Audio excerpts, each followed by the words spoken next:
Assalamualaikum warahmatullahi wabarakatuh. Perkenalkan, nama saya Putri Khairunisa dengan NIM 121503234889. Pada kesempatan kali ini saya akan menjelaskan tentang ITIL4 Foundation dengan mata kuliah IT Service Management dengan dosen pengampu Ibu Megawati Eskom MT. Akhir-akhir ini kita ketahui bahwa ITIL itu sangat populer karena dari organisasi besar, menengah, hingga kecil di seluruh dunia menggunakan ITIL untuk meningkatkan nilai layanan mereka. Dengan adanya ITIL ini, sebuah organisasi tidak hanya menghemat uang saja, tetapi juga bekerja lebih efektif. Adapun manfaat yang didapat dari ITIL ini seperti mengurangi biaya TI, peningkatan layanan TI, peningkatan produktivitas, manajemen risiko bisnis dan gangguan layanan yang lebih baik, juga dapat meningkatkan kepuasan pelanggan dengan memberikan layanan yang efisien dan juga memberikan panduan untuk mengatasi tantangan manajemen layanan. ITIL4 itu merupakan pembaruan terbaru ITIL yang telah berevolusi selama bertahun-tahun dan merupakan versi terbaru yang dirilis pada bulan Februari 2009. Nah, sebelum penjelasan lebih dalam, apa sih ITIL itu? Nah, jadi ITIL atau Information Technology Infrastructure Library adalah seperangkat kerangka kerja untuk manajemen layanan TI yang membantu menyelaraskan layanan TI dengan kebutuhan bisnis. ITIL4 yang merupakan versi terbaru dari ITIL ini dapat membantu semua organisasi untuk memberikan layanan TI dengan menggunakan metode yang paling banyak. Tujuannya adalah untuk meningkatkan efisiensi dan mencapai layanan yang dapat diprediksi. ITIL4 ini berfokus pada 4 hal, yaitu yang pertama ada value atau nilai. Nah, nilai ini harus didefinisikan dengan jelas sebagai tujuan organisasi untuk menciptakan nilai bagi para pemangku kepentingannya. Lalu yang kedua ada outcome atau hasil. Nah, hasil ini adalah hasil dari layanan tersebut.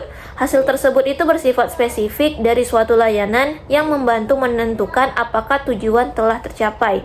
Contohnya, dalam industri fotografi, outputnya adalah album foto. Sementara outcome-nya itu adalah kepuasan yang dirasakan klien ketika melihat hasil album tersebut. Contoh lainnya, misalnya kita mengambil skenario dari restoran yang menyediakan hidangan tertentu dan juga restoran yang menyediakan layanan fasilitas tertentu kepada konsumen sehingga mereka memiliki pengalaman dan umpan balik yang lebih baik. Nah, hal ini dapat membantu restoran untuk mengerjakan masukan tersebut dan meningkatkan pengalaman layanan kepada pelanggan. Lalu yang ketiga ada CO Creating of Value atau menciptakan nilai bersama. Untuk memberikan hasil yang berkualitas tinggi, penyedia layanan harus menjaga hubungan interaktif dengan para pemangku kepentingannya. Contoh, CO Creation ini adalah strategi bisnis yang membantu konsumen menerima hasil sesuai dengan kebutuhan mereka. Lalu yang keempat ada Managing Specific Cost and Risk, yaitu mengelola biaya dan risiko tertentu. Jumlah uang yang dibelanjakan untuk kegiatan atau sumber daya tertentu harus dikelola dengan bijak. Contohnya, nilai layanan secara langsung dipengaruhi oleh biaya dan risiko. Contohnya seperti Starbucks yang telah menawarkan akses internet ke pelanggannya. Lalu bagaimana mengidentifikasi apakah suatu layanan itu memberikan nilai kepada pelanggan dan memenuhi persyaratan? Nah, hal ini dapat diidentifikasi dengan mengevaluasi utilitas dan garansi layanan.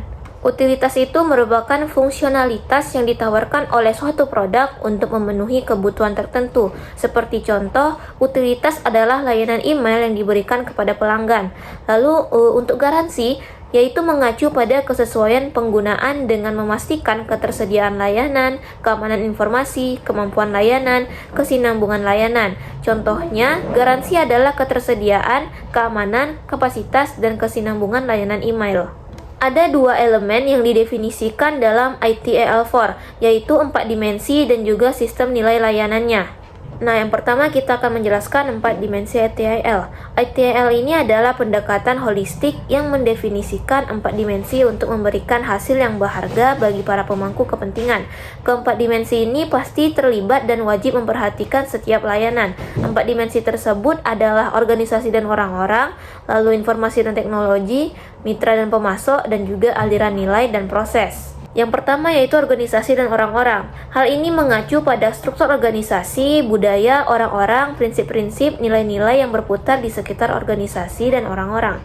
Nah, maksudnya itu adalah sebuah organisasi itu membutuhkan budaya yang mengikuti prinsip-prinsipnya dan mendukung tujuan-tujuannya untuk menghasilkan hasil yang lebih baik. Lalu ada informasi dan teknologi. Nah, hal ini mencakup informasi dan pengetahuan serta teknologi yang diperlukan untuk manajemen layanan. Lalu yang ketiga ada mitra dan pemasok, yaitu berfokus pada hubungan organisasi dengan bisnis yang terlibat dalam desain, penerapan, pengiriman, dukungan, dan juga peningkatan layanan yang berkelanjutan. Lalu yang keempat ada aliran nilai dan proses. Nah, aliran nilai ini adalah serangkaian langkah yang digunakan organisasi untuk menciptakan dan memberikan produk dan layanan kepada konsumen. Sedangkan proses yang terdefinisi dengan baik adalah aktivitas yang mengubah input menjadi output. Dari penjelasan tersebut, kita mengambil contoh layanan seperti layanan taksi. Nah, yang dapat dikatakan sebagai organisasi dan orang-orang itu seperti penumpang, pengemudi, orang yang duduk di bagian bisnis, keuangan, dan teknologi. Nah, semua bentuk ini termasuk pada organisasi yang memiliki orang-orang di dalamnya, sehingga dapat memenuhi dimensi organisasi dan orang-orang. Lalu, untuk dimensi informasi dan teknologi itu seperti mobil itu sendiri, yaitu perangkat teknologi informasi tentang jadwal atau informasi tentang pengemudi. Demikian pula dengan platform teknologi aplikasi seluler yang digunakan dapat menjadi salah satu yang divisualisasikan untuk informasi dan teknologi. Dalam dimensi mitra dan pemasok, contohnya itu seperti layanan taksi oleh perusahaan Ola dan Uber. Nah, mereka itu adalah mitra dan pemasok untuk menyediakan layanan taksi ke Ola pada Uber atas nama Ola dan Uber. Nah, untuk dimensi aliran nilai dan proses, contohnya itu ketika memesan taksi dari aplikasi, kita pasti memerlukan proses yang harus ditetapkan dan ditentukan. Nah, proses ini akan terhubung untuk memeriksa kendaraan apa yang tersedia dan memesan kendaraan untuk kita, serta mengalokasikan kendaraan untuk konsumen. Nah, 4 dimensi itu tadi merupakan elemen yang pertama. Lalu elemen yang kedua yaitu sistem nilai layanan ITIL, yang di dalamnya itu ada peluang atau permintaan. Peluang mengacu pada kebutuhan atau persyaratan pelanggan-pelanggan yang direalisasikan oleh penyedia layanan untuk dipenuhi, sedangkan permintaan mewakili kebutuhan akan produk dan layanan dari pelanggan. Lalu yang kedua, nilai. Nilai tersebut merupakan hasil yang berharga. Adapun prinsip-prinsip panduan dari ITIL. Prinsip-prinsip panduan ini membantu dalam memberikan visi yang komprehensif tentang bagaimana sebuah organisasi harus mengelola layanan.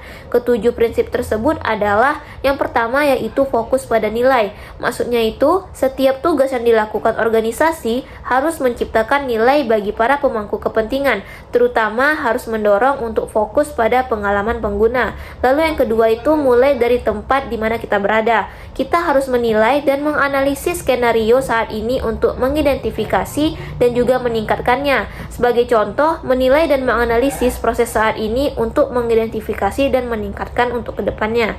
Yang ketiga, maju secara berulang dengan umpan balik. Pilih umpan balik selama setiap iterasi pekerjaan kita. Selalu pastikan untuk mengatur pekerjaan ke dalam bagian-bagian kecil dan mudah dikelola yang dapat memberikan hasil yang cepat. Lalu yang keempat, berkolaborasi dan mempromosikan visibilitas. Berkolaborasi ini dengan pelanggan, pengguna, pemasok, dan lain-lainnya. Siapa saja yang terlibat dalam layanan tersebut karena membantu menciptakan nilai yang jauh lebih tinggi.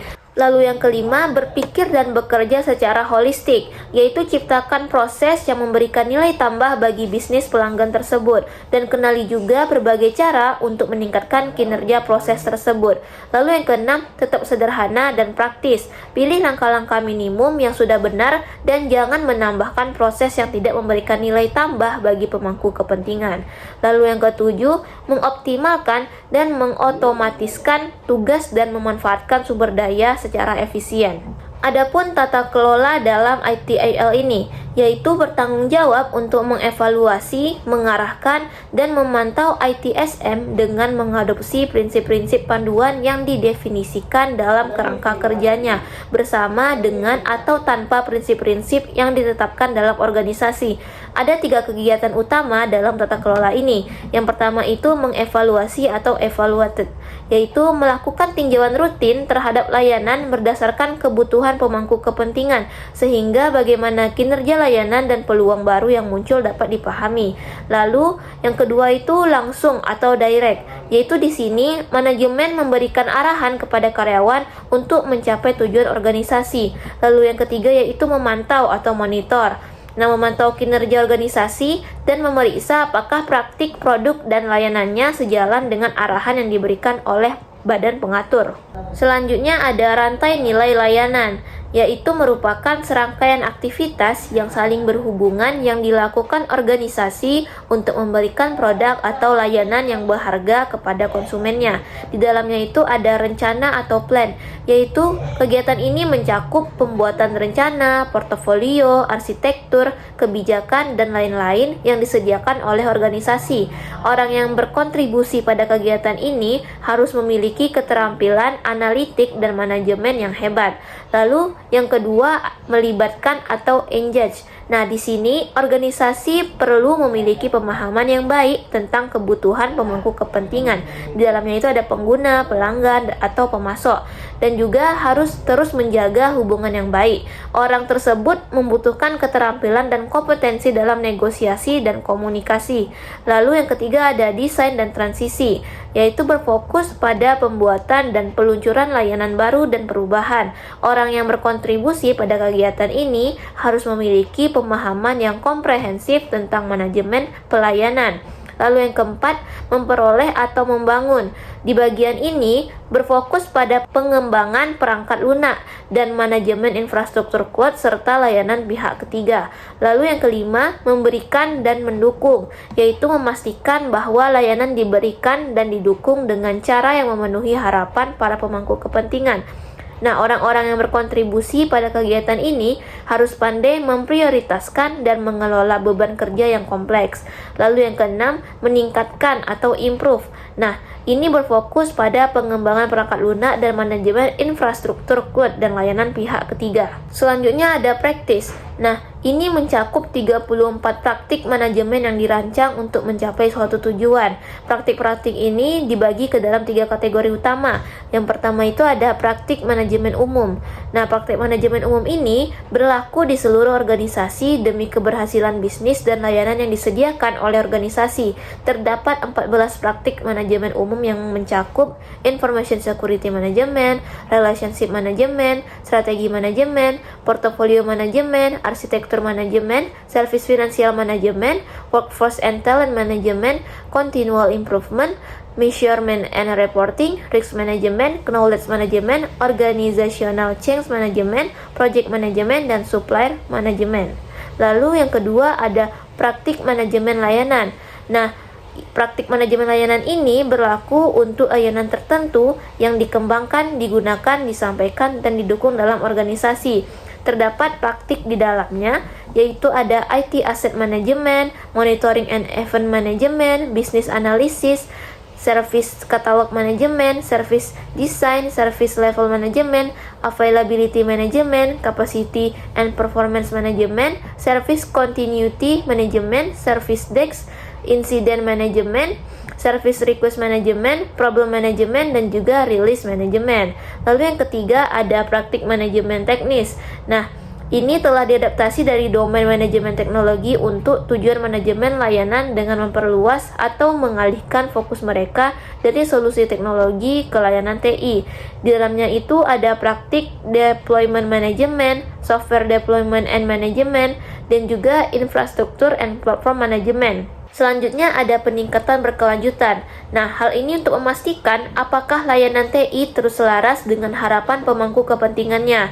Untuk mendukung peningkatan berkelanjutan di semua tingkatan, ITIL SVS ini mencakup yang pertama ada model peningkatan berkelanjutan ITIL, yaitu model ini menawarkan pendekatan terstruktur kepada organisasi untuk membawa perbaikan. Lalu yang kedua itu meningkatkan aktivitas rantai nilai layanan, yaitu dengan menetapkan peningkatan berkelanjutan ke dalam rantai nilai layanan. Lalu yang ketiga, praktik peningkatan berkelanjutan, maksudnya itu mendukung organisasi dalam upaya perbaikan sehari-hari mereka. Selanjutnya kita masuk pada sertifikasi ITIL4. Nah, ITIL4 Foundation ini adalah sertifikasi tingkat pemula yang menawarkan pengetahuan dasar tentang ITIL, elemen-elemen kunci, konsep-konsep inti, dan terminologi yang digunakan dalam ITIL4. Adapun sertifikasi ITIL4, yaitu pertama ada ITIL Managing Professional atau MP. Ini dibagi menjadi 4 bagian, yaitu ITIL Specialist, Create, Deliver, and Support, ITIL Specialist, Drive Stakeholder Value, ITIL Specialist, High Velocity IT, dan juga ITIL Strategist, Direct, Plan, and Improve. Lalu yang kedua ada ITIL Strategy Leader atau SL, dibagi menjadi 2 bagian, yaitu ITIL Strategist, Direct, Plan, and Improve, lalu ITIL Strategist, Digital and IT Strategy. Adapun perusahaan yang menggunakan ITIL4 ini, nah salah satunya yaitu Disney yang merupakan perusahaan yang terkenal yang mengadopsi ITIL4. Nah, alasan Disney menggunakan ITIL ini karena sebelumnya Disney mengalami masalah untuk menjaga informasi terkini dan akurat pada aplikasi mereka. Lalu pada sistem manajemen perusahaan mengalami kesulitan dalam mengidentifikasi kostum yang tepat untuk anggota pemeran mereka dan pertukaran jadwal jika diperlukan.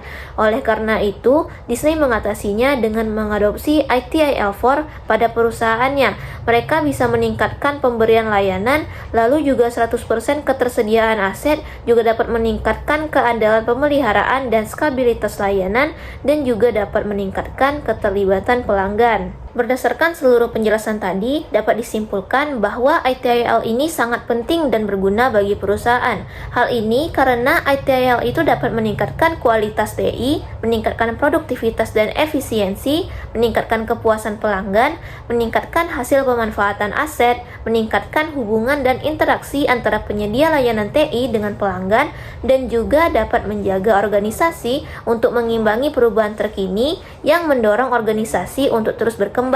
Nah, sudah banyak organisasi di dunia yang mengadopsi ITIL ini sebagai kerangka kerja IT service management mereka. Salah satunya perusahaan Disney yang telah dijelaskan sebelumnya.